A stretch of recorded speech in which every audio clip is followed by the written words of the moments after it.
dando el ejemplo.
Bien, le decimos a los chicos que están en el aula virtual, en la híbrida, que desactiven los micrófonos, porque si no se acoplan, ¿no? José, es así, ¿no? Algo ya aprendí. Bueno, entonces, aquellos que aportaron actividades innovadoras para que se pudieran realizar estas acciones de trabajo social en ese periodo. Y también aquellas que pueden atribuir, a las que se le atribuyen las obras fundacionales de la disciplina y de la profesión, entre ellas, como decíamos bien el otro día, o sea, Thomas Chalmers, Juan Luis Vive, San Vicente de Paúl. Vamos a ir viendo qué cosas nos interesan que nos recordemos de cada uno de ellos. Sí. Bien, ahí están. Juan Luis Vive, Vicente de Paúl y Luisa de Marillac, que ahora vamos a ver su historia. Ella trabaja con Vicente de Paúl, ¿sí? Y crea las Hijas de la Caridad. Ahora lo vemos. Pero son los tres primeros que vamos a trabajar. No nos olvidemos que este periodo corresponde al descubrimiento, invasión y demás de América Latina. Con lo cual, después vamos a ver entonces, como vimos, mejor dicho, ya lo vimos el otro día, a Fray Bartolomé de la Casa, Montesinos y Claver. ¿Sí? ¿Se acuerdan? Bien. Sí, que sí. Vamos a ver entonces quién era don Juan Luis Vive. Una cosa que advierto, porque después van a rendir y empiezan a darme la biografía de cada uno de ellos. No me interesa. Me interesa que la ubiquen en el tiempo y el espacio, pero nació en tal lugar. No, no es eso lo que me interesa. Lo que me interesa es lo que aportaron. Entonces, con Juan Luis Vive, lo importante es pensar que él desarrolló su accionar en el campo de las humanidades, la pedagogía, la filosofía y la acción social. Por eso lo estudiamos nosotros. Siguiente. Ubiquen el tiempo, por favor. ¿Qué siglo sería? 1004, no, siglo XV. Nace entonces en Valencia, ¿sí? ¿Dónde queda Valencia? Ah, bien. Después emigra a París, ¿sí? Y va y muere en 1540. Sí, no nos olvidemos, fíjense, él trabaja en la Universidad de la Sorbona, en España. ¿España o Francia? Ya me perdí. En España, ¿no? En la Sorbona. Perdón, sí. Bien, y acá están las obras. Esto lo van a ver en Natalio Kirchner tiene, Torres Díaz tiene, y después en Capilla, ¿no? Que es el otro texto, donde están inclusive la foto de los libros que se hicieron en ese momento. Fíjense, él va a trabajar con el Tratado del Socorro de los Pobres, que es esto que le decíamos hace rato, y algunos otros textos que se tradujeron al español después, y realiza además la propuesta de reforma, donde, fíjense, las instituciones públicas de la época, públicas entre comillas, deben participar haciéndose responsable de la situación de marginación existente. Cuando yo le pregunto, ¿qué aportó Juan Luis Vives? Ustedes me tienen que decir esto. Él, su reforma fue justamente insistir en que el Estado o la incipiencia de Estado que había se tenía que hacer cargo de estos ciudadanos y ciudadanas que tenían vulnerados sus derechos. ¿Sí? Primera cuestión a tener en cuenta de Juan Luis Vives. Sí. San Vicente de Paúl. Ustedes van a leer un texto más largo dentro del práctico, no se hagan problema, porque ahí van a poder ver, por ejemplo, Juan Luis Vives, una de las cosas que hizo fue separar los territorios en, como hoy diríamos, municipios y seleccionar a los ciudadanos que tenían dificultades, ¿sí? Esa es la otra actividad que él realizó. El que sigue entonces es Vicente de Paúl, siglo XVI, ya. Y nace en Francia, desarrolla, se forma, y es un ciudadano que sufrió detenciones, hostigamientos por defender justamente a los ciudadanos con dificultades. ¿Ven? La pasó muy mal, ¿sí? Y después se va y forma el primer Hospital de la Caridad, que ese fue una de las grandes obras de él, para acoger a aquellos ciudadanos y ciudadanas que no tenían quien los atienda. ¿Sí? Obviamente, como es un hombre de fe, como bien dice allí, va a después consagrarse. Se hace cargo de la parroquia, ¿sí? Atiende los moribundos y va a emerger a partir de él una congregación, ¿sí? Ahí está, los lazaristas, esa era la congregación. Y crea lo que conocemos como la Organización de la Caridad después. Y en 1619 lo nombran capellán, ¿sí? Y va a seguir trabajando, buscando la transformación de las estructuras para tratar de brindar asistencias humanizadoras a los ciudadanos y ciudadanas que estaban con dificultades, ¿sí? En ese momento del siglo XVII es bien compleja la situación de Francia, no se olviden que en el 18 se da la Revolución Francesa, entonces había muchísimos ciudadanos y ciudadanas en situación de pobreza, ¿sí? Obviamente va a trabajar y va a reclamar mucho la represión, hace muchas acciones tendientes a evitar que se reprima a los ciudadanos y ciudadanas. Debe estar queriendo preguntar algo, por eso es que, o no sé. Ah, con el aprendiz, claro. Bueno, como decíamos, es un hombre sumamente polifacético. No solo es sacerdote, es un reformador social, es formador de otros ciudadanos para que se dediquen a atender a los sujetos. Va a escribir muchos textos y muchas cartas tendientes a pedir por los necesitados.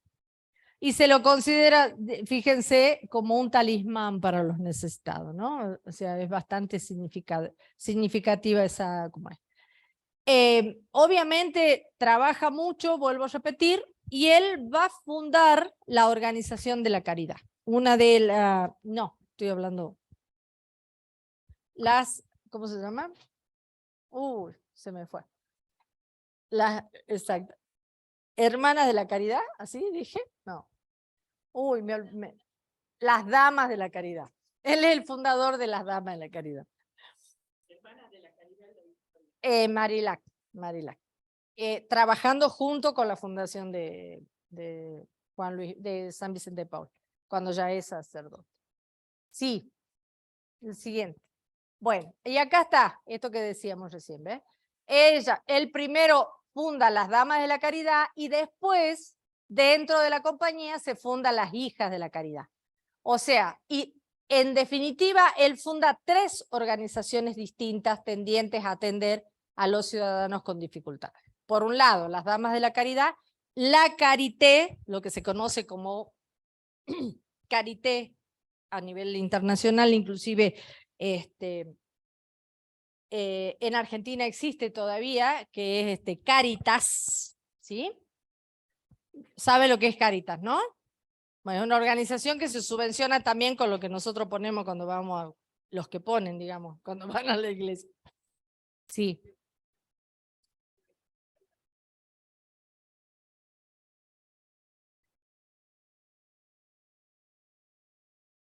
Bien, lo que pasa es que ella pierde su hijo, le matan a su hijo, le matan a su esposo y después se consagra a la iglesia. Y bueno, déjenla tranquila, pobrecita, ¿qué problema hay? No, también estoy diciendo el chascarrillo. Y no sé por qué después la volvieron a llamar señorita, desconozco, pero bueno. De todas maneras, ella sí, consagra su vida, se hace monja, ¿no? Ah,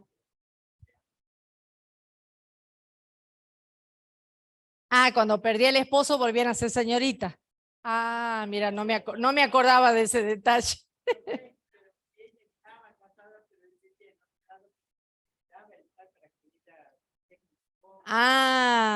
Mira, pero de todas maneras tuvo un hijo, ¿eh? Tuvo un hijo y se le murió. Y después se murió él, claro. Así es. Es más, las integra a la hermandad, ¿no? Ella pone todos sus beneficios a la hermandad. La primera es la Cáritas, Damas de la Caridad y Hijas de la Caridad. ¿Sí? ¿Qué es lo importante de San Vicente de Paúl? Como sacerdote, gerencia las iglesias y separa a las iglesias en distritos. Y entonces los censa, les hace entrevista a los ciudadanos y ciudadanas que van a atender. Este es el instrumento que nos deja San Vicente Paúl, la entrevista. Es entrevista a los ciudadanos y ciudadanas antes de brindarle el beneficio, ¿sí? En el caso de Juan Luis Vive, él nos deja la visita domiciliaria. Él insiste en que a los sujetos, diríamos hoy, o ciudadanos, había que visitarlos en su lugar para saber qué les pasaba. ¿sí? Entonces, Juan Luis Vive la visita y San Vicente de Paúl, estas tres organizaciones más la entrevista. La entrevista viene a ser uno de los instrumentos del trabajo social más importante. Y la visita domiciliaria también, ¿sí? Ayer me contaba una compañera, una de las profes, la profe Norma, me mandaba un mensajito. Nosotros tenemos una profe que se llama Viviana Travi y ella está haciendo unos ciclos de conferencias muy interesantes, lastimosamente son pagos, y entre ellos está trabajando sobre la vida de los pioneros, y esta semana está por hablar de Octavia Gil, ¿sí? Que es una de las que vamos a ver nosotros. La riqueza que tiene el trabajo que ha hecho Viviana Travi junto con Viviana Ibáñez y Miranda Aranda, Miguel Miranda Aranda, es que ellos hicieron una investigación muy importante de las precursoras, ¿sí? Y en el caso de Viviana, ella viajó a Estados Unidos a conocer el lugar donde están las fichas que dejó Mary Richmond. Entonces su investigación es muy valiosa en ese sentido. Y Miguel Miranda Aranda junto con él presentaron, tienen 2 tomos de libros, más Viviana tiene un tercero, que es el que nosotros vamos a trabajar, de profesionalización, donde realmente son investigadores que han podido descubrir todos los antecedentes que nos dejaron estos precursores, ¿no? Así que es muy interesante el trabajo que ella ha hecho. Bien, acá está doña Luisa de Marillac. Fíjense, entonces ella va a ayudar a la caridad organizada, ¿no? A organizarse, digamos. Porque ella decía, igual que que San Vicente de Paúl, que una caridad desorganizada no era un beneficio de transformación. Esto es, ¿no? Y entonces decía que había que organizarla. Ella insiste en ese pensamiento y por eso va a trabajar mucho en las hijas de la caridad. De hecho, ella forma parte de la fundación y va a trabajar mucho en ese sentido. Y van a empezar a dar conferencias con la idea de buscar recursos para paliar, ¿no?, las penurias y las miserias de estos marginados. Entonces, esta señora es muy importante para nosotros porque formó parte junto con, no está caliente, ¿no? No me van a hacer quemar. No me van a hacer quemar. Junto con San Vicente de Paúl, es muy importante porque ha sido una persona que acompañó el proceso de organizar la caridad. Sí. Bien. ¿Eso es la última? Hasta aquí dice. Ah, bueno, vamos a ver si seguimos un poquito más después entonces. No importa. Bien.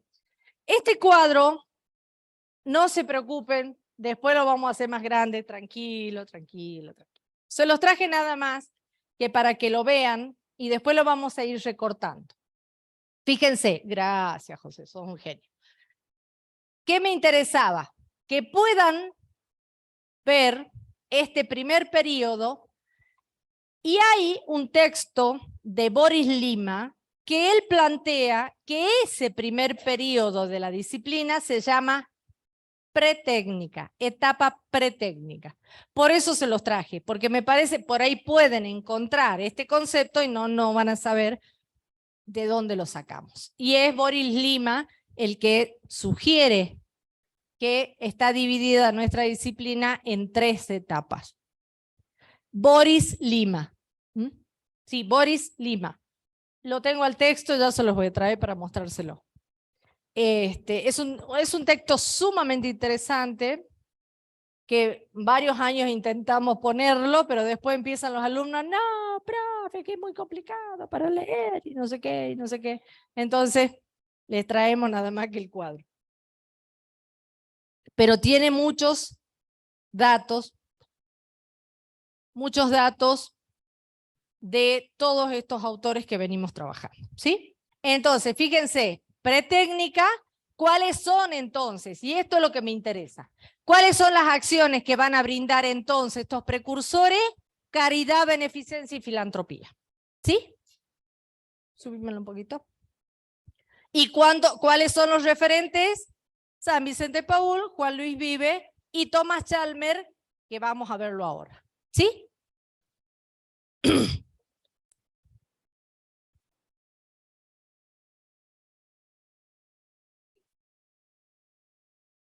¿Se escucha lo que dice la profe? Este es un resumen y le diríamos un mapa conceptual.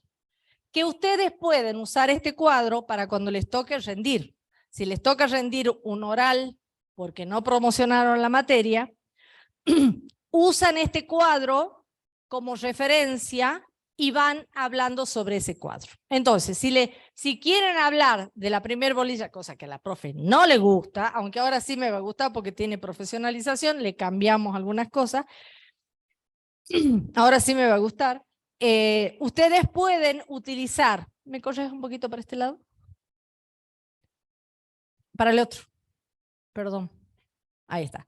Pueden usar esta primera bolilla con todo esto, ¿sí? Hasta, acá nos faltaría, porque está Thomas Chalmers, nosotros después la ponemos a Mary Richmond como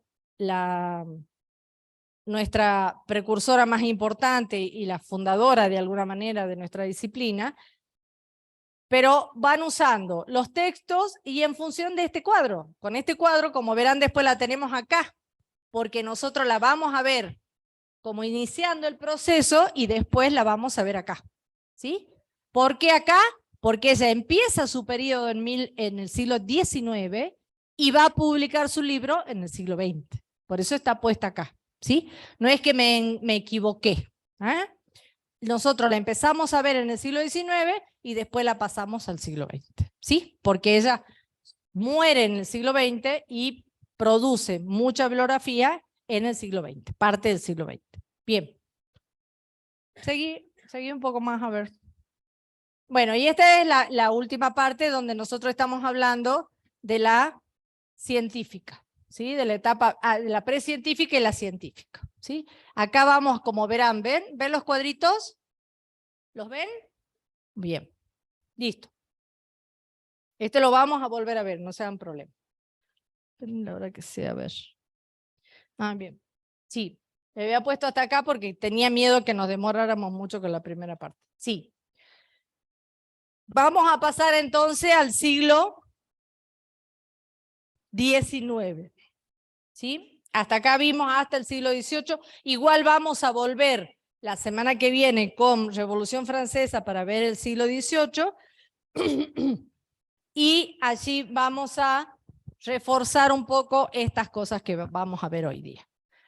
¿Quién es Concepción Arenales? Concepción Arenales es una precursora también, ¿sí? Que va a trabajar mucho en España y va a tener la posibilidad de, en muchos casos, como pasa con muchas mujeres que se han dedicado a la acción social en algún momento, es que cuando quedan viudas se dedican a esto, ¿no? Este sí estaba caliente, casi muero. Estas chicas me van a matar, son unas divinas porque me traen mate, pero yo tengo el paladar que parece un... Bueno, fíjense, ella viene de títulos nobiliarios, pero se dedica a atender a los pobres después. ¿Sí? Sí. Como suele pasar en estas cuestiones, obviamente forma parte de ese grupo y va a tener la posibilidad de entrar a la universidad. Por eso nos parece sumamente interesante Concepción Arenales, porque ella se viste de hombre para poder estudiar en la universidad, porque no se permitía el ingreso de las mujeres, ¿no? Ayer estuve con unas mujeres y decían, es pensar cómo las mujeres en la historia hemos sido hostigadas y que todavía lo seguimos padeciendo y que en algunos momentos de la historia ha sido tan fuerte esto que pensar que una persona para ingresar a la universidad se tenga que vestir de hombre, imagínense lo difícil y el sometimiento que significó para ella, ¿no? Entonces ella va como con un amigo a la universidad. Y va a tener, digamos, una fuerte presencia a partir de su formación, y eso le permite, ella se pone de novio con este señor, ¿sí?, que se conocen en la universidad, y van a empezar desde la universidad a generar, ¿sí?, distintas leyes a partir de sus estudios. ¿Sí? Después van a ir, esta no la puse en blanco. Bueno, como dice allí, se casó, escribió muchas cosas. Ella escribía en esta revista, en La Iberia, que es una revista española. Y como les decía antes, ella se dedica fuertemente después cuando enviuda, ¿no? Va a ser cofundadora, ¿sí?, de esta revista. En el librito de Capilla van a ver justamente las carátulas de las distintas revistas, de los distintos libros que ella ha escrito, ¿no? Y va a trabajar mucho en las cárceles. Su mayor debilidad para el trabajo eran las cárceles, sobre todo las cárceles de mujeres, porque ella cuenta en su biografía que una de las cosas que más le molestaba era la cantidad de mujeres que estaban presas por robar leña para cocinar, por ejemplo, ¿no? No por matar un hijo, sino por ir a procurarse los recursos para sus propios hijos, ¿no? Y entonces ella escribe una carta, hay varias cartas, y entre ellas una que es así como de mucho dolor, donde expresa toda esta cuestión. Bueno, entonces decimos, ella ha trabajado mucho, ha hecho estudios en servicios penitenciarios, tiene uno de los libros con muchísima bibliografía con referencia a estas mujeres que han estado detenidas, ¿no? Sí. Bueno, ¿y qué aportó? Como dijimos, ella va a fundar después La Coruña, ella escribía mucho, mucho. Y entonces fíjense cuáles son. ¿Qué pasó? Ah, la estás haciendo en negrita, no me hagas asustar porque no estoy. Bien, entonces, ella va, fíjense, en dos direcciones orienta su accionar. Por un lado, el trabajo directo de ayudar, y por el otro, el estudio psicológico, miren, de 400 mujeres que habían cometido delitos, ¿sí? Desde el asesinato, el parricidio, hasta el hurto de leña. Imagínense, ella ha tenido la posibilidad de hacer ¿qué cosa como primera propuesta? Si hizo el estudio de todo esto, ¿qué es eso? Una investigación, ¿sí? Entonces, por eso entendemos que son nuestras precursoras, porque son las que nos dieron insumos importantes, porque ellas estudiaron la problemática. No es que gratuitamente de un día para el otro escribieron, no, investigaron. Fíjense, 400 mujeres. Entonces, por un lado dice el trabajo directo y por el otro el estudio psicológico, porque no nos olvidemos que nuestra disciplina en este primer periodo, lo vamos a ver con más detalle cuando veamos Mary Richmond, se la conoce a esta parte de nuestra disciplina como paramédica y parajurídica, y los y las trabajadoras sociales, hoy diríamos trabajadoras sociales, asistente social de aquel momento, atendían el aspecto psicológico de los ciudadanos y ciudadanas. ¿Sí?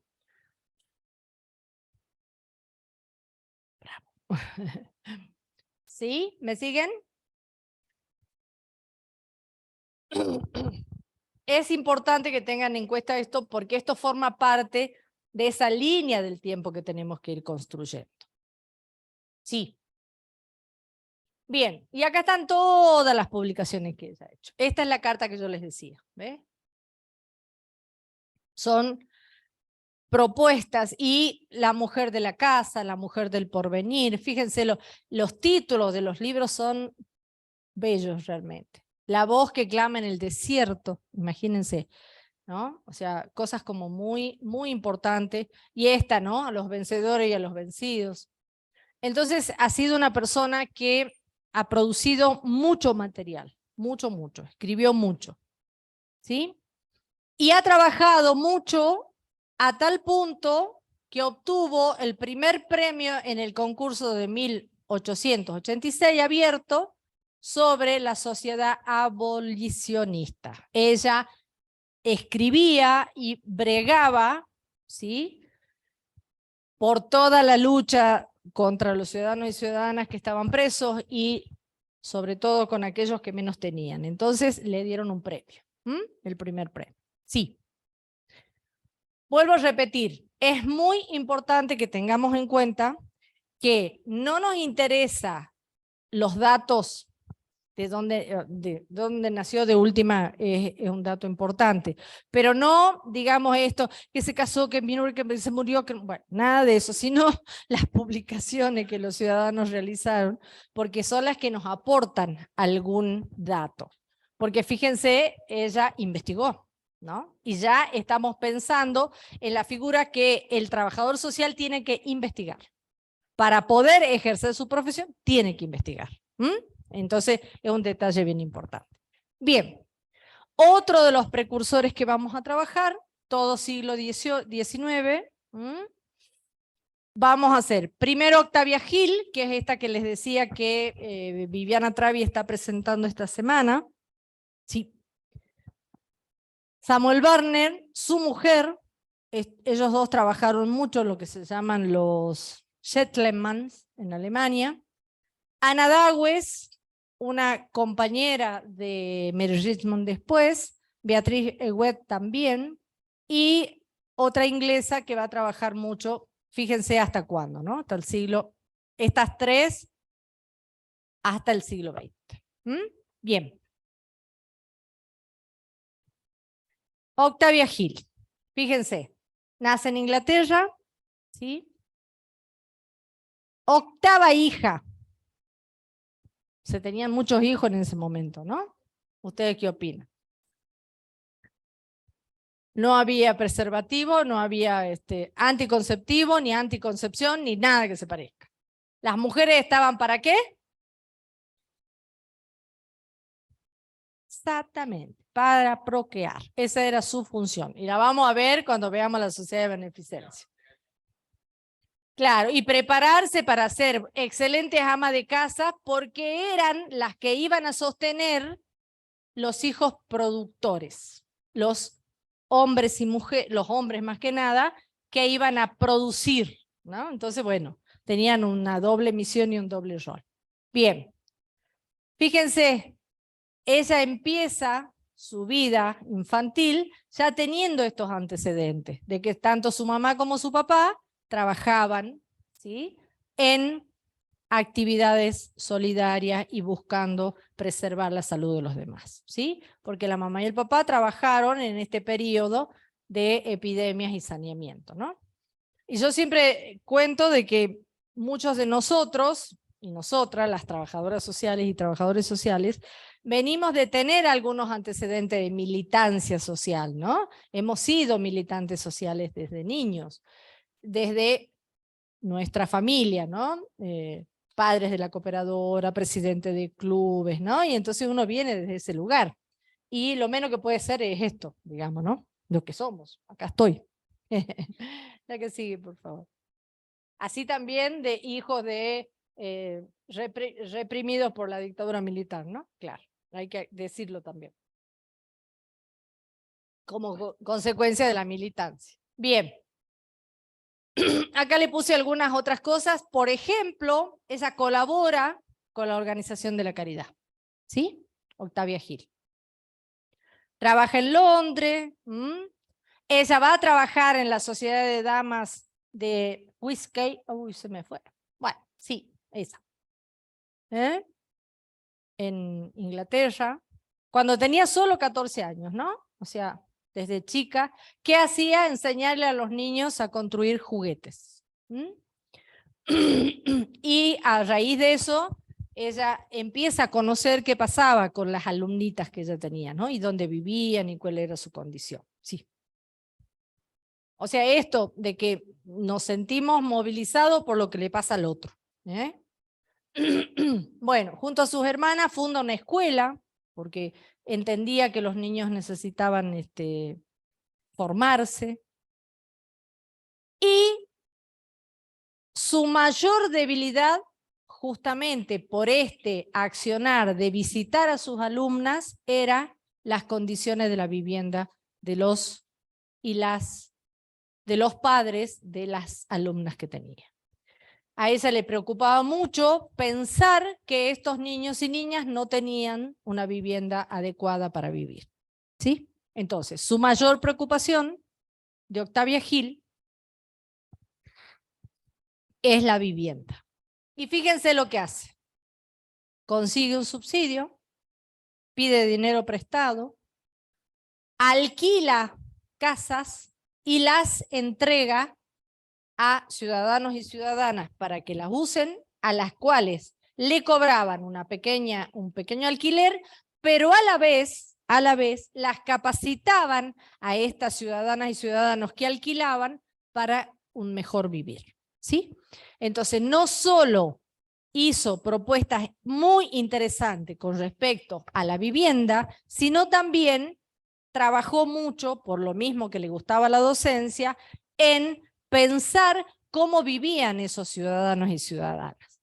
Y acá vamos repensando en qué pasa con todos estos precursores. Porque una cosa muy importante que han hecho todos y todas, no tengo un marcador, ¿me buscan un marcador, por favor? Tiene que ser para pisar. Búscame el marcador de la cocina, por favor. Ahí va Empiezan a pensar seriamente en que la mejor manera de que se resuelva la situación de los y las ciudadanas era la educación, ¿sí? Pero la vivienda formaba parte de esa educación de estos sujetos. Entonces ella va a contratar muchas mujeres, ¿sí? A las que las va formando en estos principios de pensar cómo vivir mejor, de qué cosas había que ver en la casa, de cómo había que limpiarla, ¿no? De cómo había que conservar. Sí. Sí, ella sí. Y también recibe cuadros que los vende y con eso empieza a comprar estas casas, ¿no? Primero las alquila y después las compra ella y las da en alquiler. Es muy interesante pensar entonces que ella va a proponer una medida revolucionaria con respecto a la vivienda. Y entonces es empezar a pensar, por un lado, que la educación, ¿sí?,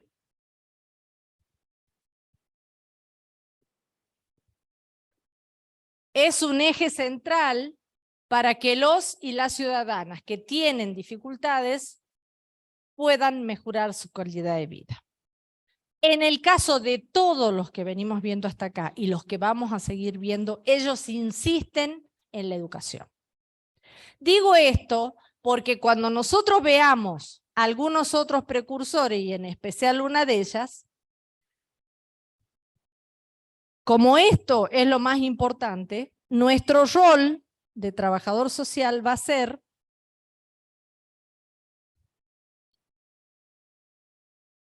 y si se olvidan de esto, salen puerta, pasillo, calle.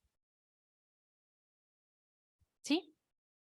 Nuestro rol, a partir de lo que venimos viendo, y con Mary Richmond, va a ser el de educador social. ¿Sí? ¿Se olvidan de esto? Vuelvo a repetir. puerta, pasillo, calle. ¿Por qué? Porque si nos olvidamos de nuestro rol, es como que el médico se olvide de cuál es su función o su rol, ¿no es cierto? Curar, supuestamente. Aunque hay algunos que lo único que hacen es recaudar, pero no importa, ese es otro tema. ¿Me siguen entonces? Fíjense, es muy importante porque ellos y ellas trabajan mucho para fundamentar y tener claro que la educación ha sido muy importante y cómo junto con sus hermanas ella va a trabajar no solo para ayudar y para cooperar en mejorar la calidad de vida de estos ciudadanos. Sí. El José Basalí, experto en trabajo social. De acá. ¿Qué se les ofrece ahí arriba? No lo puse yo. Capaz que sí, ¿viste? Estaba pensando que se me... Bueno, fíjense, cuando muere tenía 74 años, pero lo más interesante de esto es esto. ¿Qué propone entonces Octavia Gil? Se la considera como la pionera de la reforma política social de la vivienda. ¿Sí? Esa es y es su aporte más importante. Ella trabajó toda su vida para reformar la cuestión habitacional de Inglaterra en ese momento, que era bien compleja, ¿sí? A eso sumarle las epidemias, sumarle la falta de infraestructura, entonces las viviendas eran bastante complicadas.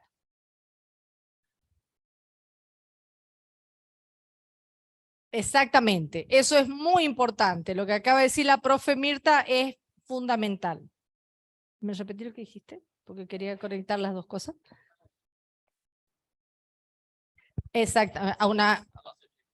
Exactamente, no se llegaba a esa edad, es cierto. O sea, dedicó toda su vida a trabajar, pero esto que dice Mirta es muy importante, porque si nosotros pensamos, ella pensó en la educación, pensó en la vivienda, pensó en la salud, porque si yo tengo una buena vivienda, seguro mi calidad de vida va a ser mejor. Entonces empezamos a pensar en un concepto que tiene que ver con el abordaje integral del ciudadano. Abordarlo al ciudadano en su integralidad, sí, abordar, es nuestra misión. Debemos pensar en la integralidad. Después ya vamos a ver que lamentablemente, y teniendo en cuenta dónde trabajamos, vamos a tener una parcialidad de esa actividad. Pero siempre la vamos a mirar desde lo global, desde lo integral, de todas aquellas acciones que debemos hacer para que este ciudadano tenga una calidad de vida mejor. ¿Sí? Gracias, Mirta. Sí, la que sigue entonces. Bien, y entonces, como decía recién, ¿no? Fíjense, ¿cuál era su mayor interés? La pedagogía social, lo que hoy entendemos como educación social. Y coopera, como dijimos antes, la COS, ¿sí? Y dijimos que la organización de la caridad. ¿Se acuerda que dijimos hace un rato? Esto está en inglés, ¿sí? Organización Social de la Caridad, exactamente, porque me estaba faltando la S, no me acuerdo. Bien, entonces, su mayor trabajo fue con la vivienda, ¿sí? Pero es importante porque ella también, a partir de la pedagogía social y a partir de entender al sujeto en su integralidad, ella va a trabajar en la primera ley de pobres. Esta se publica en 1905 y buena parte de su publicación se debe a ella, ¿sí? A los aportes que ella hizo. Bien. ¿Qué habré querido poner acá? Ah, no, listo, ya sé. Se me ha ido muy grande el título. Bueno. Seguimos, ¿no? Ella insistía en este concepto que tuvo la COS. Ayudar a ayudarse. Es decir, no estoy dando porque doy, sino buscando que esa ayuda beneficie al sujeto en su integralidad y le permita salir de esa situación, ¿sí? No es solamente dar por dar, ¿sí? Y vamos a estudiar eso, porque no es tan así. Vamos a estudiar. Claro, lo que pasa es que, a ver, como yo les digo siempre a los alumnos una vez que ya están sentados acá, ustedes ya no son doña Rosa, ya no pueden seguir diciendo lo que dice el común de los ciudadanos. Pero es verdad lo que vos planteas en el sentido que debemos empezar a saber algunas cosas, ¿no? Porque de verdad que hoy cualquier ciudadano o ciudadana que piense que una mamá por cobrar un plan cubre sus necesidades básicas, estamos entendiendo cualquier cosa menos la asistencia del Estado. Y acá lo que nos importa que analicemos es cómo esa asistencia del Estado les llega realmente a los que necesitan. Y yo creo que allí es donde tenemos que trabajar. Y no criticar el subsidio por el subsidio en sí mismo, sino repensar qué cosas se puede hacer a partir de eso, ¿no? Porque si no nos quedamos con un discurso de Canal 13, si me permiten, ¿no? Que me tienen hasta la coronilla, hasta la corona, bueno, se me cayó, por acá me da, ¿sí? Porque están todo el tiempo, voy a utilizar un término poco académico, chicaneando con eso. Y de verdad que, repito, primero que nadie cobra 120.000 pesos de subsidio, eso es una aberración, es una mentira. Tenés que tener 20 hijos para poder cobrar una cosa como esa. Y después de tantos hijos ya tampoco se paga tanto. Entonces hay como todo un discurso, chicos y chicas, que tenemos que empezar a analizar juntos. No discuto que hay mucho y ellos todo el tiempo chicanean con eso. Y entonces, ¿qué queda en el colectivo imaginario? Que eso es verdad.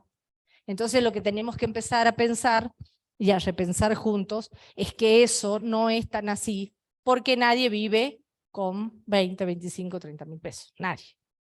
Y si no, que me traigan la receta. ¿Sí? Porque es medio difícil, ¿no? Pero es verdad que se dice, lamentablemente. Pero yo ya no voy a permitir que mis alumnos digan esas cosas. No. Porque no da. Bien, porque sostenemos algunas cosas que se dicen desde un lugar poco feliz, por decirlo de alguna manera, por lo menos, ¿no? Bien. De alguna manera, siguiendo con lo que venimos diciendo, con quienes trabaja, ¿no? ¿Cómo hace? Y fíjense, ¿qué es lo interesantísimo que ella nos deja?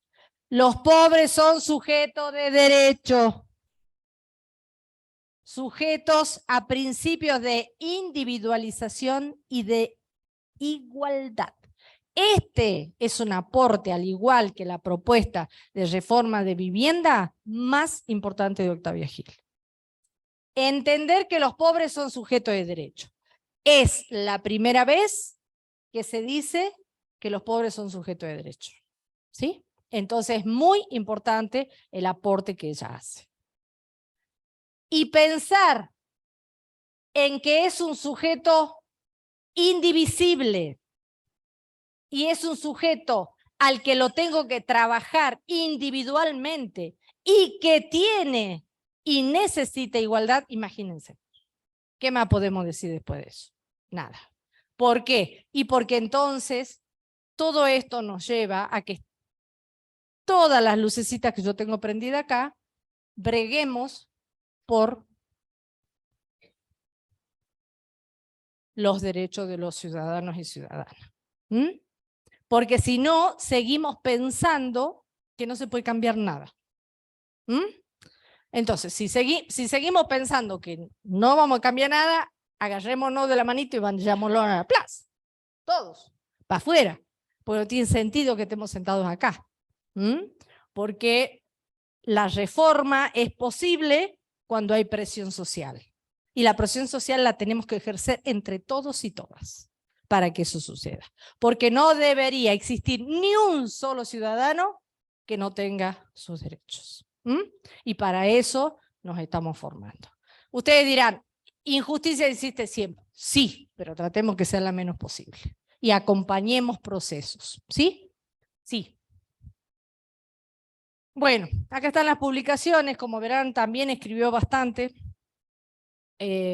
Todas estas pioneras son muy escribientes, han escrito mucho, mucho, mucho, y cosas muy interesantes, ¿sí? Sí, dale. Bueno, un poco seguimos, ¿no? ¿Cuál es el punto central? Fíjense, esta es la manera que ella hacía. Reclutaba ciudadanas que quisieran acompañar este proceso. Las entrenaba y las utilizaba eficientemente como voluntarias de forma directa para manejar el sistema de alquiler. O sea, aquellas mujeres que querían ayudar, vamos a decir entre comillas, ayudar a los sujetos que estaban en situación de precariedad en sus viviendas, ella las capacitaba, estas mujeres salían y hacían el relevamiento de estos ciudadanos y ciudadanas, volvían a este lugar que tenían y allí decidían a quienes les daban en alquiler barato estas viviendas, ¿sí? Esa era la forma que tenía. Y después les cobraban. Les cobraban un pequeño alquiler, pero a la vez las entrenaban para el uso de ese lugar. Inclusive ella, una de las cosas, porque hay fotos, ¿no?, de estas viviendas que se alquilaban.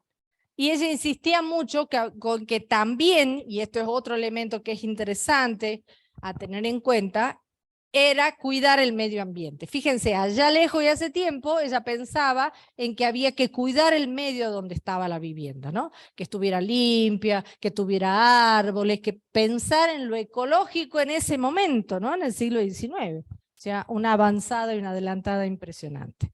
Bien. Sí. Y el arriendo era anual, ¿no? O sea, era un alquiler anual. Bueno, esta es otra de las publicaciones, inclusive este es un ensayo que ella presenta. Sí. Bueno, por lo tanto dice, los trabajadores tenemos que ser, está hablando de estos trabajadores que hoy diríamos que eran asistentes sociales. Tenemos que ser amigo del hogar pobre, contacto personal prolongado. Y entre sus funciones se destacan las de guardas, no de recaudador, o sea, no era ir a cobrar un alquiler simplemente, ¿sí? Y que buscan el bienestar del que alquila y la satisfacción del arrendador, ¿sí? Entonces era un abordaje bastante más integral que un simple señor que administra un edificio, ¿sí? No era un consorcista para nada, ¿no? Sí. Como verán, Octavia Gil ha sido una persona sumamente importante y una precursora y una pionera exquisita que ha trabajado la integralidad de la asistencia, ¿no? Porque las capacitaba, buscaba que vivan mejor, empezó educándolos con esta escuela, ¿no? Así que, digamos, como una cosa muy interesante. Y estas son Enriqueta y Samuel Barnett, los fundadores del movimiento de Gentleman House. Estos también recibieron una plata para poder hacer esto y trabajaron con Octavia Gil en su momento y se ganaron la reputación de ser funcionarios brillantes y entrenar jóvenes reformadores. ¿Qué era el Gentleman House? Una casa grande, ¿sí? Donde, pásalo a la siguiente por favor, donde va a ser de alguna manera un lugar donde se acogía, se recibía a ciudadanos y ciudadanas y también se los capacitaba, ¿sí? Y dice, fíjense, ¿cuál era explica qué era, ¿no?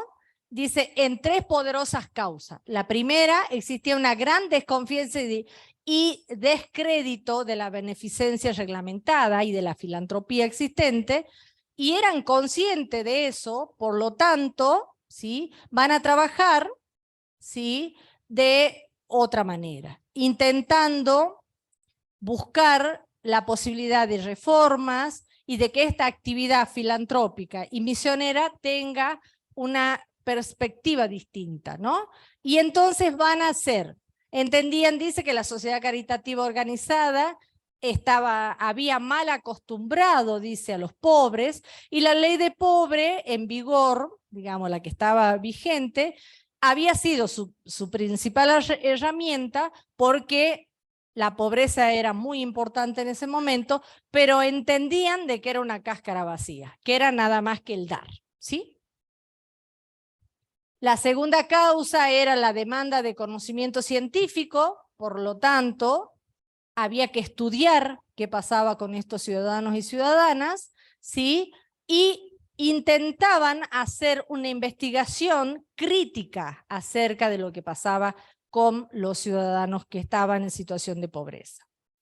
Pero a la vez entendían también, un poco con esto, como esto que decíamos hace rato de la educación, que el crecimiento del espíritu humano y de la humanidad debía estar sostenido por la formación y por presentarles análisis de textos, estudiar, leer. Entonces se transformó los Gentleman House en lugares de estudio, con acompañamiento de estudiantes universitarios y de personas que podían ayudarles a los sujetos a aprender a leer, ¿sí? Entonces fue inclusive, después cuando ustedes vean comunidad y grupo, lo ven como antecedente, ¿sí? Por eso es importante, y yo por eso siempre digo, guarden el material que tienen de primer año, porque les va a servir para los otros años. Los Gentleman House se los conoce también como aquellos lugares donde se empezaron a trabajar en grupo y de donde se empezó a organizar la comunidad, ¿sí? Bien, seguimos. Bien, entonces son, sobre todo, hombres y mujeres de la universidad que se mostraban críticos frente a la situación que tenían los ciudadanos y buscaban conocer la verdad sobre la forma en que vivían y cuál era la razón por la que se encontraban en pobreza, y buscaban de alguna manera empezar a trabajar para atender a mejorar la calidad de vida de estos ciudadanos. Y se pone en marcha lo que se conoce entonces como el método de trabajo de los Gentleman House.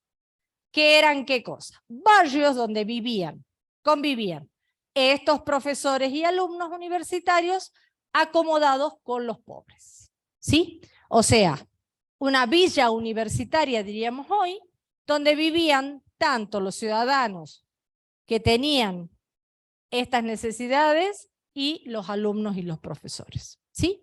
Fue un sistema muy exitoso que duró varios años, y ese modelo se trasladó también a otros lugares, ¿no? O sea que no era solamente en ese lugar, sino pudo trasladarse a muchos otros lugares como experiencia. Existen todavía edificios de ese momento. Cuando vean en los libros van a ver que hay, en Estados Unidos hay un edificio completo que todavía queda de aquel momento, ¿no? Porque esto se trasladó como modelo para otros países. Sí. ¿Qué hora es a todo esto? Bien, obviamente todo esto siempre va a llevar implícito donaciones para sostener estos proyectos, ¿sí? Y pertenecen también a distintas iglesias que aportan, y desde las parroquias van a disponer, digamos, recursos y empiezan a conectarse también con los hospitales, ¿no? Para que estos estudiantes y las personas que pudieran enfermarse, digamos, tuvieran atención. Después, esto se hace normalmente en el periodo en que los estudiantes y las estudiantes y los profesores tenían vacaciones, sobre todo en el verano, ¿sí? No se podía ni de vacaciones, más o menos, y tenían que ir a trabajar ahí, ¿no? Y en esto, fíjense, yo siempre le digo a mis alumnos esto. Es muy importante que cuando uno se recibe en la universidad, que la universidad le ha dado la posibilidad de estar sentados o parados, como fuere, pero recibiendo una formación, uno tiene la obligación de devolverle al Estado acciones, actividades que permitan mostrar lo que hemos aprendido, ¿sí? En otros países en Europa sobre todo, te obligan a que por 5 años hagas voluntariado en alguna organización, ¿sí? Acá en la Argentina no se hace eso, pero sí es interesante empezar a poder brindar lo que recibimos. La militancia social que hacemos, muchos de nosotros, tienen que ver con eso, ¿no? Esto de acompañar procesos, de estar junto a los ciudadanos y ciudadanas, las chicas y los chicos que están en organizaciones sociales. Siempre es interesante poder ir devolviendo lo que la universidad nos da, ¿no? Porque como yo digo siempre, la universidad es gratuita, laica y... ¿qué más era?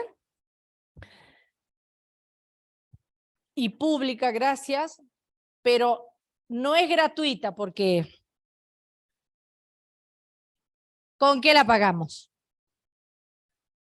Ah, sí, más vale. ¿Pero a través de qué? Impuestos. Todos los días, cuando compramos cualquier cosa, estamos aportando impuestos, aportando dinero para que la universidad pueda sostenerse. ¿Sí?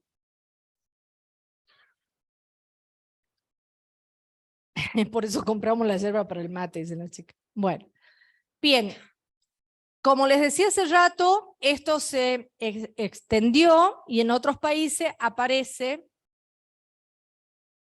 este proyecto. Este señor lo lleva a otro lugar. Súbemelo un poquito, no sé qué pasó que me quedó ahí abajo. No sé por qué. Que era amigo de estos dos. Y aparecen los Tony House. ¡Ay! Estos. ¿Sí? Me quedó así como abajo ahí. No sé. Ahí está. ¿Ve? Ellos donan esta plata y aparecen lo que se conocen después como los Tony House, que son muy parecidos a los Gentleman House, que tienen el mismo espíritu, por decirlo de alguna manera. Sí, sí. Se me fue abajo. Bueno, y acá insistimos en esto. ¿Se entiende? ¿Qué es lo importante en esto? La educación social. Por eso, repito, insisto hasta el cansancio y no dejaré nunca de decirlo, que nos tenemos que sostener en este concepto. Nuestros reformadores y precursores y pioneros nos vienen insistiendo desde el inicio de nuestra disciplina que la educación social es lo más importante. Por lo tanto, nuestro rol va a ser de educador social, ¿sí? Porque es bien importante que tengamos en cuenta esto. ¿Ve? Y ahí aparecen los Tony House, que les decía, que es una extensión de los Gentleman House.